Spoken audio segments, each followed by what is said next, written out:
সজায় বলছিলেন যে আজকে আমি আমার বিছানায় মারা যাচ্ছি, আমি যুদ্ধের মাঠে মারা যাওয়ার সৌভাগ্য আমার হলো না। ফালা নামাত আইনুল জুবালা, তিনি বলেছিলেন যে কাপুরুষদের দু চোখ যেন কখনো না ঘুমায়। ওই দেখো যুবক তোমার আদর্শ।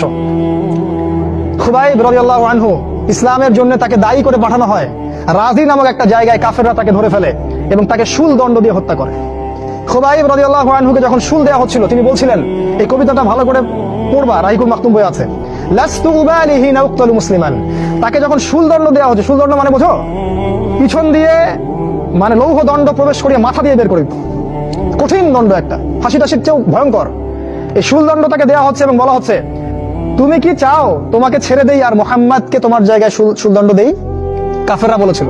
আর এই যুবক বলেছিলেন যে আমার জীবনের বিনিময়ে নবীর একটা চুলের আঘাত পাক সেটাও আমি চাই না। দোয়া করছে, আল্লাহ আমার মৃত্যুর সংবাদটা নবীকে পৌঁছে দিও। আল্লাহ পাক সেটা পৌঁছে দিলেন। রাসূল মদিনা থেকে খবর পেয়ে গেলেন যে খুবাইবকে হত্যা করা হয়েছে। তখন কবিতা আবৃত্তি করছিলেন যে লাস্তু উবালি হিনা উক্তালু মুসলিমান, আমি কোনো পরোয়াই করি না যখন আমাকে মুসলিম হিসেবে হত্যা করা হচ্ছে। আলাই জামিন কানা লিল্লাহি মাসরাই, আমাকে যেদিকেই পাশ ফেরানো হোক না কেন সেটা আল্লাহর জন্যই। ওয়াযালিকা আল ইলাহু ওয়া ইয়াশা, এবং তিনি হচ্ছেন এমন ইলাহ যিনি যদি চান ইউবারিক আলা ফি কুল্লি শিলউইন মিমাসা, তাহলে তিনি প্রত্যেকটা আমার গোশত টুকরা হাড্ডির মধ্যে বরকত দিতে পারবেন।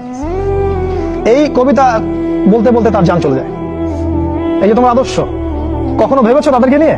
তারা তোমাদের সুপার হিরো। আজকে ফ্যান্টাসির জগতে সুপার হিরো খুঁজে বেড়াও তোমরা। তোমরা রাসূলের আদর্শ গ্রহণ করার সৌভাগ্য হলো না। খালিদ বিন ওয়ালিদকে দেখতে পারলে না। ওমর ইবনুল খাত্তাব এমন বীর যার সামনে 10 জন 15 জন কিছুই না, তরোয়াল নিয়ে বের হয়েছেন নবীকে হত্যা করবে। প্রতিমধ্যে শুনলেন কি তার বোন ভগ্নিপতি ইসলাম কবুল করেছে, চললেন বোন আর ভগ্নিপতিকে আগে মারবো তারপর নবীকে। সেখানে গিয়ে শুনলেন কোরআন তেলাওয়াত করা হচ্ছে, কান লাগিয়ে শুনলেন কি তেলাওয়াত করা হচ্ছে। জিজ্ঞাসা করলেন কি তেলাওয়াত করছো? তারা বললো যে আমরা কিছুই তেলাওয়াত করছিলাম না। তিনি মারধর শুরু করলেন। এক পর্যায়ে একটা কাগজ বের হয়ে আসলো, ওই যে নুসখা, সেখানে লেখা ছিল সূরা তাহা।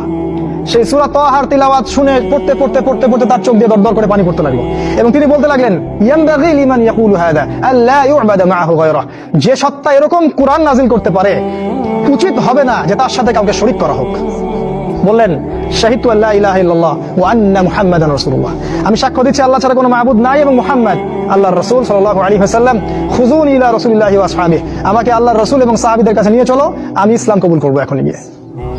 সেখানে গিয়ে নবীকে বললেন, ইয়া রাসূলুল্লাহ, আমি জিতুকা উমিনু বিল্লাহি ওয়া রাসূলিহি, আমি আপনার কাছে এসেছি আল্লাহ এবং আপনার প্রতি ঈমানদার হয়েই এসেছি।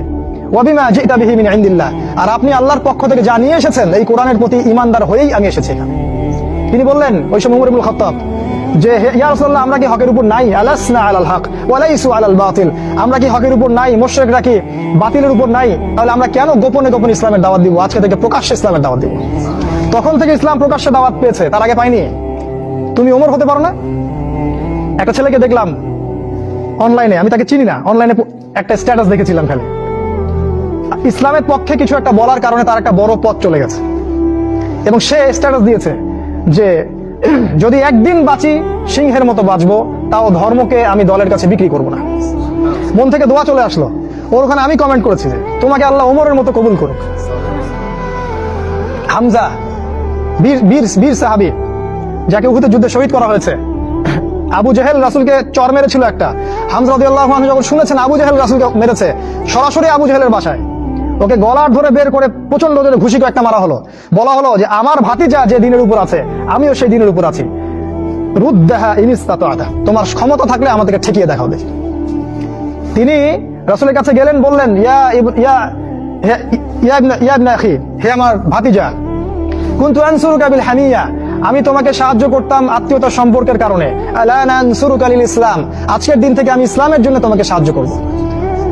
আশহাদু আল্লা ইলাহা ইল্লাল্লাহ ওয়া আন্নাকা রাসূলুল্লাহ, আমি সাক্ষ্য দিলাম যে আল্লাহ ছাড়া কোনো ইলাহ নাই, তুমি আল্লাহর রাসূল। এই যে ইসলামের শক্তি বাড়তে থাকলো, তখন তো তুমি হামজার মতো হতে পারো না? হামজা রাদিয়াল্লাহু আনহু উহুদের যুদ্ধে যখন করছিলেন, তার সামনে কোনো কাফের মুশরিক টিকতে পারে নাই। আমি তোমাকে বলিনি যে অস্ত্র নিয়ে এখন বের হয়ে যাও, কথা অন্যদিকে নিয়ে যাবা না, কথাটা অন্যদিকে ঘুরাবা না। এখন তো মিডিয়ার যুগ, কথা অন্যদিকে মানুষ ঘুরায় খুব সহজে। আমি বলেছি তোমার এই চেতনাটা নাই, তুমি হামজার মতো চেতনা ধারণ করতে পারো না, ওমরের মতো চেতনা ধারণ করতে পারো না। অসংখ্য সাহাবী ছিলেন এরকম। মুসআব বিন উমাইর এত ধনী সাহাবী ছিলেন, যার আতরের খুশবু ছিল আরবের সবচেয়ে দামি আতরের খুশবু। ইসলাম কবুল করে সব ছেড়ে দিলেন, এক পোশাকে তাকে কবর দেওয়া হয়েছে উহুদের মাঠে। মানে তাকে যখন শহীদ করা হয়, তার দেহের মধ্যে এতগুলো তরবারির দাগ ছিল তুমি কল্পনাও করতে পারবে না। এই সাহাবীকে রাসূল সাল্লাল্লাহু আলাইহি ওয়াসাল্লাম যখন দাফন করলেন, তাকে দাফন করার জন্য কোনো কাফন পাওয়া যাচ্ছিল না, ঘাস দিয়ে তাকে দাফন করা হয়েছে। এই হলো মুসআব বিন উমাইর রাদিয়াল্লাহু আনহু। কত সাহাবী চলে গেছেন এমন দুনিয়া থেকে, কত বীর যোদ্ধা চলে গেলেন পৃথিবী থেকে। আজ পর্যন্ত তোমাদের এই আদর্শগুলো তোমরা অর্জন করতে পারলে না। তোমরা এখনো সেই পশ্চিমা সভ্যতার গোলক ধারায় পড়ে আছে। ওই ইহুদি, ওই খ্রিস্টান, ওই দাজ্জালের অনুসারীরা যা শিখাচ্ছে তাই শিখছো, যা গিলাচ্ছে তাই গিলছো, মিডিয়া যা দেখছো তাই বিশ্বাস করছো। আল্লাহ পাক তোমাদের সবাইকে যেন ইসলামের দিকে হেদায়েত দান করেন, ফিরিয়ে নিয়ে আসেন আল্লাহুম্মা আমিন। কয়েকটা পয়েন্ট খালি আকারে বলছি, কি করবা তুমি এখন। এক নাম্বার, তুমি তোমার জীবনের উদ্দেশ্যটাকে ফিক্স করো। ঠান্ডা মাথায় আজকে রাতের বেলা চিন্তা করবা আল্লাহ পাক তোমাকে কি জন্য দুনিয়ায় পাঠিয়েছেন। একটু চিন্তা করবা, 1 মিনিট একটু চিন্তা করবা যে তুমি পৃথিবীতে নাই, তুমি পৃথিবীতে নাই, তুমি মারা গেছো। চিন্তা করবা তুমি মারা গেছো। এরপর চিন্তা করবা তুমি যে মারা গেছো পৃথিবীর কারো কোনো সমস্যা হচ্ছে কিনা। তুমি যে মারা গেছো পৃথিবী কি থেমে আছে? তোমার পরিবার থেমে থাকবে? তোমার শিক্ষা, তোমার বন্ধু বান্ধব, তোমার আত্মীয়স্বজন কেউ থেমে থাকবে? কেউ থেমে থাকবে না। তুমি পৃথিবীতে থাকো বা না থাকো কারো কিছু আসে যাবে না। আল্লাহ পাক তোমাকে যে পৃথিবীতে রেখেছেন একটা সুযোগ খালি দিয়েছেন যাতে তুমি আল্লাহর দ্বীনের জন্য কিছু করতে পারো। এটাই আল্লাহ তোমার কাছে চান, আর কিচ্ছু চান না। আর কিচ্ছু আল্লাহ তোমার কাছে চান না। আল্লাহ চান তুমি একজন ভালো মানুষ হও, ভালো মুসলিম হও এবং দ্বীনের জন্য কিছু খেদমত করে পৃথিবী থেকে বিদায় নাও। এই দিন তুমি ছাড়াও বিজয়ী হবে ইনশাআল্লাহ। তুমি থাকো বা না থাকো এই দিন কিন্তু বিজয়ী হবেই। হয় তোমাকে নিয়ে হবে অথবা তোমাকে ছাড়াই হবে। জীবনের উদ্দেশ্য ফিক্স করো। জীবনের উদ্দেশ্য একটাই, জান্নাত। জান্নাত পাওয়ার জন্য যা করা দরকার তাই করতে হবে। কোরআন হাদিস মেনে চলা থেকে শুরু করে আমল করা, আদব আখলাক সবকিছু এর মধ্যে চলে আসবে ইনশাআল্লাহ। আল্লাহ পাক তোমাকে পথ দেখাবেন। আগে তুমি জীবনের উদ্দেশ্য ফিক্স করো। একটা কথা বলি, সবাই তোমাদেরকে বলবে জীবনে সফল হতে হবে। অনেক কথা আমি বলছি আমার ব্যক্তিগত অভিজ্ঞতা থেকেই বলছি। আল্লাহ পাক আলহামদুলিল্লাহ ফার্স্ট সেকেন্ড ছাড়া রেজাল্ট আমাদের হতো না। যখন থেকে আমরা বুঝতে পেরেছি যে ট্র্যাকে আমরা যাচ্ছি সেটা একটা ভুল, সেই ট্র্যাকটা ভুল, এই বুঝটা যখন থেকে আসছে আমাদের মধ্যে, আমরা চেষ্টা করছি অন্যদেরকে আমাদের শিক্ষা দিয়ে সচেতন করার জন্য। আমরাও ভুল করেছি, ভুলের উপর ভুল করেছি। আল্লাহ পাক যেন মাফ করেন আল্লাহুম্মা আমিন। সাফল্যের সংজ্ঞা শেখানো হতো আমাদেরকে পরিবার থেকে। সফল হতে হবে বাবা, নিজের পায়ে দাঁড়াতে হবে, বাবাকে দেখতে হবে, মাকে দেখতে হবে, অমুক তমুক ইত্যাদি ইত্যাদি। বিয়ে করবি কি নিয়ে, তোর তো কিছুই নাই, বলে না কথাগুলো আপনাদেরকে। চাকরি বাকরি করতে হবে, প্রতিষ্ঠিত হতে হবে। শোনো, সাফল্যের একটা সংজ্ঞা দিয়েছেন আল্লাহ কোরআনে, একটাই সংজ্ঞা, সূরা আল ইমরানের মধ্যে আছে। আজকে আমি সব ডিটেইলস বলার সময় পাচ্ছি না। সূরা আল ইমরানের মধ্যে আছে কুল্লু নাফসিন যায়িকাতুল মাউত, প্রত্যেকটা নফস মারা যাবে এবং কিয়ামতের মাঠে তাদের পুরোপুরি প্রতিদান তাদেরকে দেয়া হবে। এখানে আল্লাহ সাফল্যের সংজ্ঞা দিয়েছেন, ফামান যুহজিহা আনিন নার ওয়া উদখিলাল জান্নাহ ফাকাদ ফাজ। ওই দিন কিয়ামতের মাঠে যাকে জাহান্নাম থেকে বাঁচানো হবে আর জান্নাতে প্রবেশ করানো হবে, ফাকাদ ফাজা, এই ব্যক্তি হচ্ছে সফল। সাফল্যের সংজ্ঞা কোথায় পাইলেন? যদি আমরা জাহান্নাম থেকে বাঁচতে পারি প্রত্যেক ব্যক্তি এবং জান্নাতে যেতে পারি, সেই সফল। এছাড়া কেউই সফল না, এই পৃথিবীর কেউই সফল না। কেউ না, সে যত বড় রাষ্ট্রনেতা হোক, পণ্ডিত হোক, বিজ্ঞ হোক, পণ্ডিত কে হয় হোক, যার দাপটে সারা বিশ্ব কাঁপে, এও সফল না যদি না সে জান্নাতে যেতে পারে। কিন্তু একজন এই ভ্যান চালক, এক রিক্সা চালক, এক আমার ওই গরিব চাচা, ওই কৃষক, সে যদি হিসাব দিয়ে জান্নাতে যেতে পারে, সে সফল। তিনি সফল, তিনি আল্লাহর কাছে পছন্দের বান্দা। অতএব জীবনের উদ্দেশ্যটাকে ঠিক করে ফেলো, এটা প্রথম কাজ। দ্বিতীয় কাজ, তোমাকে জ্ঞান অর্জন করতে হবে। দ্বিতীয় কাজ, কিসের জ্ঞান অর্জন করবে? যে জ্ঞান তোমাকে আল্লাহর দিকে নিয়ে আসবে সেই জ্ঞান অর্জন করতে হবে। কোন কোন সাবজেক্ট পড়তে হবে তোমাকে? তোমাকে প্রথমত কোরআন পড়তে হবে, তেলাওয়াত করা শিখবে, অর্থ জানবে, আরবি ভাষা শেখার চেষ্টা করো, কোরআনের আদেশ মানো, নিষেধগুলো ছেড়ে দাও এবং কোরআনের দাওয়াত মানুষের কাছে পৌঁছে দাও। কোরআনের দাওয়াত মানুষের কাছে পৌঁছে দাও এবং কোরআনের বিধান বাস্তবায়নের জন্য আল্লাহর পথে চেষ্টা করো। আর কি সাবজেক্ট পড়তে হবে? তোমাকে হাদিস পড়তে হবে, রাসূলের হাদিস, অসংখ্য হাদিস, এগুলো পড়তে হবে তোমাকে। আর কি পড়বে? ইসলামের ইতিহাস তোমাকে পড়তে হবে। ইসলামের ইতিহাস জানবে না তাহলে হীনমন্য জাতি হবে। তুমি জানবেই না তোমার এই বাপ দাদারা ছিল সিংহ পুরুষ, তুমি এটা জানবেই না। তোমার শেকড় যে এত সিংহ পুরুষ দিয়ে ভর্তি, তুমি জানোই না। এই জন্য হীনমন্যতায় ভোগো, মনে হয় যে আমাদের কেউ নাই, আমরা এতিম। জি না, আমরা এই বিশ্ব শাসন করেছি 100 বছর আগেও। 100 বছর আগেও এই পুরো বিশ্ব আমাদের হাতে ছিল। এখন যা দেখছো এরকম অতীত এরকম ছিল না। একটা ওমরের হুঙ্কারে সারা বিশ্ব কেঁপে যাইতো। এক আলী রাদিয়াল্লাহু আনহু যদি জিহাদের মাঠে হুঙ্কার দিতেন, সমস্ত কাফের হৃদয় একদম দরদর করে কাঁপতে থাকতো। আমাদের সিংহ পুরুষ বাবারা দাদারা এরকম ছিলেন। আমরা এত হীনমন্য জাতি ছিলাম না। আজকে আমরা আমাদের পরিচয় ভুলে গেছি। ইতিহাস পড়তে হবে তোমাকে। আর কি পড়তে হবে? ইসলামের অর্থনীতি পড়বে। অর্থনীতি জানো না, তুমি হালাল হারাম বুঝতে পারবে না। ওরা তোমার সাথে প্রতারণা করে এমন হারাম ঢুকিয়ে দিবে তুমি বুঝতেই পারবে না এটা হারাম ছিল। ইকোনমিক্স পড়তে হবে, খুব ইম্পর্টেন্ট সাবজেক্ট এই জামানার জন্য। আর কি পড়তে? পলিটিক্যাল সায়েন্স, এই বিশ্ব রাজনীতি সম্পর্কে পড়াশোনা করবে, এটা গুরুত্বপূর্ণ সাবজেক্ট। এছাড়া জেনারেল লাইনে যে পড়াশোনাগুলো করছো এগুলো ভালো, আমি এগুলো পড়তে নিষেধ করিনি, আমি বলেছি এগুলোর শিকড়টা হবে ইসলামিক। তুমি ডাক্তার হও আর ইঞ্জিনিয়ার হও আর কি হও এটাতে আমাদের কোনো আপত্তি নাই, শিকড়টা হতে হবে ইসলামিক, কোরআন এবং সুন্নাহ ভিত্তিক। আর একটা সাবজেক্ট পড়বে ফিকহ। ফিকহ যদি না পড়ো তাহলে কি হবে জানো? তাহলে নফল মোস্তাহাব আমলগুলো নিয়ে মারামারি কাটাকাটি করে ফরজ ঐক্য নষ্ট করে ফেলবা। এখনকার দেখো না যে অল্প কিছু পড়াশোনা করে 2 পাতা পড়াশোনা করে দায়ী হয়ে গেছে একেবারে, কোরআনটা ঠিক মতো পড়তে পারে না, কোরআনটা রিডিং ঠিক মতো পড়তে পারে না, বড় বড় ফতোয়া দিয়ে বেড়াচ্ছে ওইটা হালাল ওইটা হারাম, ওইটা অমুকের এই নাই অমুকের সেই নাই। হচ্ছে না এটা ফিকহ না জানার কারণে হচ্ছে। ফিকহের বুঝ কঠিন বুঝ, গভীর বুঝ।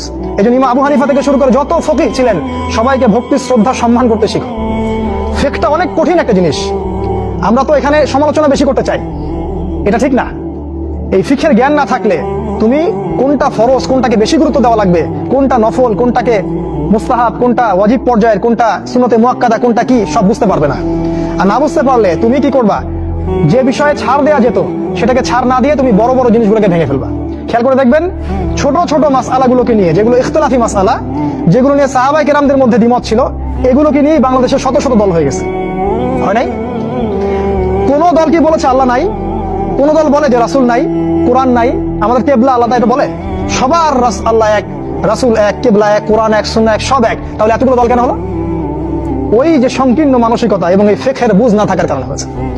তাই ফিকহটা পড়বে, না হলে তোমার দ্বারা উপকার না হয় উম্মার ক্ষতি হয়ে যাবে, তোমার দ্বারা উপকার না হয় উম্মার ক্ষতি হয়ে যাবে। আর 2 একটা সাবজেক্ট বলছি, জিও পলিটিক্স, ভূ রাজনৈতিক প্রেক্ষাপটটা পড়তে হবে তোমাকে। এর সাথে একটা সাবজেক্ট অবশ্যই পড়বে রাসূলুল্লাহ সাল্লাল্লাহু আলাইহি ওয়াসাল্লামের জীবনী। এই কয়েকটা সাবজেক্ট পড়তে পারো, শেষ জামানায় ইনশাআল্লাহ আল্লাহ পাক তোমার হাতে পতাকা দিবেন এবং তুমি আল্লাহর দ্বীনের পতাকা বহন করবে ইনশাআল্লাহ। জ্ঞান নাই, কিচ্ছু করতে পারবে না। যদি তুমি জ্ঞান অর্জন করতে না পারো তুমি বাতিলের মোকাবেলা করতে পারবে না। এখনকার যুদ্ধটা অস্ত্রের যুদ্ধ না, এখনকার যুদ্ধ জ্ঞানের যুদ্ধ। তুমি ওদের সাথে অস্ত্রের যুদ্ধ করে পারবে না, এখনকার যুদ্ধটা জ্ঞানের যুদ্ধ। ওটাও আসবে সামনে, যখন ইমামুল মাহদী আসবেন সারা বিশ্ব জুড়ে মালহামা শুরু হবে, তখন মহাযুদ্ধ। এই ফিজিক্যাল স্ট্রেংথ নিয়ে, মেন্টাল স্ট্রেংথ নিয়ে, ইমানের স্ট্রেংথ নিয়ে পারবে না। জ্ঞান অর্জন করো, কারণ রাসূল সাল্লাল্লাহু আলাইহি ওয়াসাল্লামকে প্রথম আল্লাহ আদেশ করেছেন ইকরা, পড়ুন পড়ুন পড়ুন। জ্ঞান নাই, সমাজ সংস্কার করতে পারবে না। এটা 2। 3 নাম্বার হচ্ছে জ্ঞান অনুযায়ী আমল করতে শেখো, দ্রুত। যতটুকু জানলা আমল করতে শেখো, আগামীকালের জন্য ফেলে রাখবে না। আজকে যা শিখেছো আজকে আমল করো, রাসূলের সুন্নাহগুলোকে গুরুত্ব দিয়ে করো। যেখানে ইসলাম প্রশস্ততা দিয়েছে সেখানে প্রশস্ততা প্রদর্শন করো, যেখানে প্রশস্ততা নাই সেখানে ওটাই মেনে চলো। ইসলাম একটা প্রশস্ত রিলিজিয়ন, এখানে অনেক কিছু প্রশস্ততা আছে, সেই প্রশস্ত ইসলাম ফলো করো, আমলগুলো করো। প্রতিদিন 5 ওয়াক্ত সালাত মসজিদে জামাতের সাথে পড়তে হবে। যখন তুমি রমাদান মাস পাবে সওম রাখতে হবে, যাকাতের সম্পদ আসলে যাকাত দিবে, মানুষের সাথে ভালো আচরণ করতে শিখো, উম্মাহকে ঐক্যবদ্ধ করতে শিখো, কোরআনের জ্ঞান অর্জন করো, সুন্নাহর জ্ঞান অর্জন করো এবং জানা অনুযায়ী আমল করে তুমি তোমার নিজের ভিতরে একটা পরিবর্তন নিয়ে আসো। পবিত্র হওয়ার চেষ্টা করো, সব পাপ থেকে তওবা করে ফিরে আসো। রাসূলের সুন্নাহগুলোকে গুরুত্ব দাও, A to Z, বাথরুমে যাওয়া থেকে শুরু করে তোমার জীবনের প্রতিটা ক্ষেত্রে নবীজির সুন্নাহগুলোকে তোমার উপর বাস্তবায়ন করো। নিজের উপর সুন্নাহ নাই, তুমি সমাজের সুন্নাহ বাস্তবায়ন করতে পারবে না। 3 নাম্বার। 4 নাম্বার, আদর্শ পরিবার গড়ে তোলো। আদর্শ পরিবার গড়ে তোলার জন্য তোমাকে তাড়াতাড়ি বিয়ে করতে হবে। তোমার সামর্থ্য আছে, শারীরিক মানসিক সামর্থ্য আছে, রুজির একটা ব্যবস্থা আছে, বিয়ে করে ফেলো, দেরি করবে না। বিয়ে করে ফেলো, দেরি করবে না। আমি বলছি অবশ্যই অবশ্যই তোমার শারীরিক সামর্থ্য থাকতে হবে, মানসিক সামর্থ্য থাকতে হবে, অর্থনৈতিক সামর্থ্য থাকতে হবে, একটা মেয়ের রেসপন্সিবিলিটি নেওয়ার সামর্থ্য থাকতে হবে। সামর্থ্য হয়ে গেলেই তুমি বিয়ে করে ফেলবে, আর কোনো দিকে দেখার দরকার নাই। এমনকি তোমার যদি একাধিক বিয়ে করার সামর্থ্য থাকে সেটাও তোমাকে করতে হবে। যার একাধিক বিয়ে করার সামর্থ্য আছে সে যদি না করে সেটাই তার জন্য গুনার কাজ। জি, এই কথাগুলো বলার সাহস পায় না অনেকে, এই কথাগুলো বলার সাহস হয় না, আলেমদেরই হয় না। 2টা বিয়ে করলে মানুষ আবার কি মনে করবে, আমার মনে হয় চরিত্রের সমস্যা, ইত্যাদি ইত্যাদি। আরে বোকা, তাহলে কোরআনের মধ্যে 4টা বিয়ের কথা আসলো কেন? আল্লাহ পাক এমনি এমনি আয়াত নাযিল করলেন নাকি? আল্লাহ পাক খুব ভালো করে জানেন ছেলেদের চেয়ে মেয়েদের সংখ্যা বেশি হবে, অনেক ছেলে মারা যাবে, মেয়েরা সমাজে বেঁচে থাকবে। কত অসংখ্য এতিম মেয়ে সমাজে পড়ে আছে, অসংখ্য বিধবা মেয়ে সমাজে পড়ে আছে। ওদের দায়িত্ব নিতে হবে না? কে নিবে ওদের দায়িত্ব? ছেলেরা দায়িত্ব না নেয় কে দায়িত্ব নিবে? ওই মেয়েগুলা কি সমাজে প্রজাপতি হয়ে থাকবে? ওরা কি পতিতালয় সম্পত্তি হবে? ওদের অধিকার নাই? এখানে অধিকার দিলে আমরা চরিত্র খারাপ হয়ে যায়। আর এদের সাথে তোমরা সারা দেশে এবং বিশ্বে জেনা করে বেড়াচ্ছ, এগুলাতে চরিত্র খারাপ হয় না। একটা ছেলে বিয়ে করার পরেও 10টা মেয়ের সাথে পরকীয়া করে, এটাতে চরিত্র খারাপ হয় না। কিন্তু যদি আরেকটা বিয়ে করে তখন সমাজের মানুষ তাকে বাঁকা চোখে দেখা শুরু করে। এটা জাহিলিয়াত, এটা পুরো সম্পূর্ণ মক্কার জাহিলিয়াত চলছে। দ্রুত বিয়ে করো, বিয়ে করে আদর্শ পরিবার গঠন করবে, পরিবারটা এত শক্তিশালী হবে